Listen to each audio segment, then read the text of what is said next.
Born about 35 years ago, Elizabeth came into the world with serious brain damage. Her parents were told to institutionalize her. Today, Elizabeth is married, has 2 master's degrees, her own business, and plays sports. How can this be? The answer lies in neuroplasticity, the brain's ability to change physically, functionally, and chemically based on the information it receives. Infant Elizabeth was taken to forward-thinking practitioner Moshe Feldenkrais and his young student Anat Banyal. Neither were scientists nor physicians, but intuitively and experientially they discovered that certain types of movement, done either hands-on or actively, could awaken a person's attention and have a profound effect on their lives.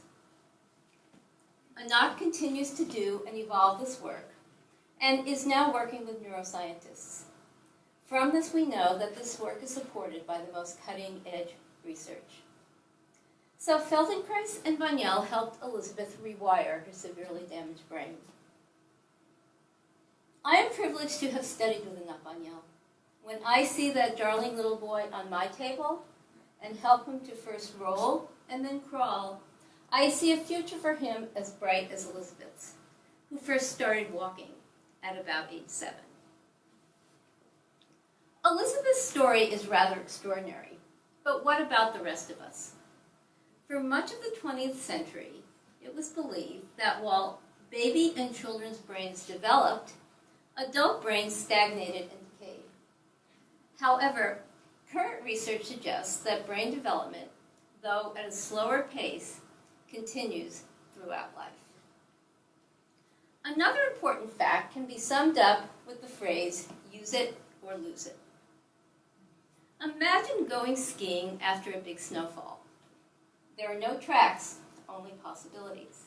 During the day, people ski, create tracks, others follow them, the tracks get grooved in, and people don't ski on the rest of the snow. If we always follow the same routes and do the same things, our brains get stuck in ruts. Those connections strengthen, and others weaken and disappear. There are many things that we can do to help give our brains what they need to be happy and healthy. Do you know anyone who has a significant learning challenge? Scientists and educators are collaborating on programs to help these folks.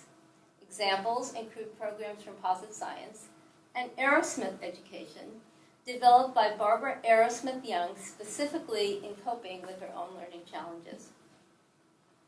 Maybe you just want to keep yourself sharp, or perhaps you're worried about getting older and your brain declining. There's lots of things you can do. Here are a few ideas. See what resonates. Exercise is good, and exercise with a significant mental component is even better. Studies have shown positive changes in the brains of adults learning to juggle, and the same is likely true for other activities with a significant physical and mental component. So, how about those adult dance classes? There's yoga and Feldenkrais group classes that specifically call on us to pay attention to how we are moving. Activities don't have to be physical to build brain health.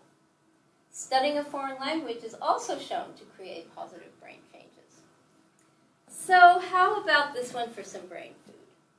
Plan an active vacation in a foreign country, and as part of your preparation, take a language class. Maybe that sounds like fun. And who said music lessons are just for kids? Or what about my favorite, learn to knit? If you like to play, there are games like Sudoku and the old-fashioned crossword puzzle.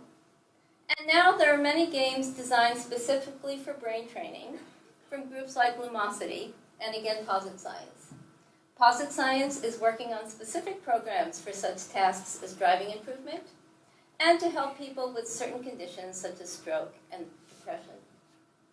So the answer to the question, how to build a better brain, is really quite simple.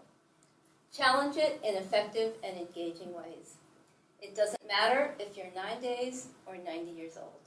Thank you, and thank you to Alec for the great slideshow.